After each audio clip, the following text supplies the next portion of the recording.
This is about 3:50 in the afternoon.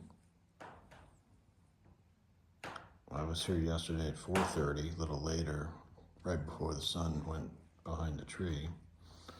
That was probably the peak sunshine hour, and it was similar, maybe a little more.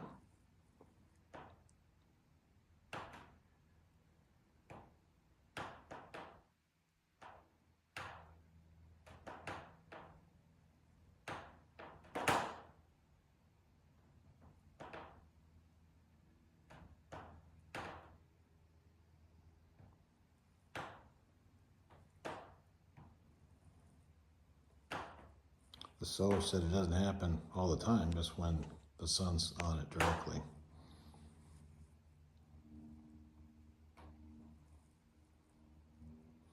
He thought that the sunroom was built better than any house because it's built with rivets holding together steel instead of 2x4s and nails.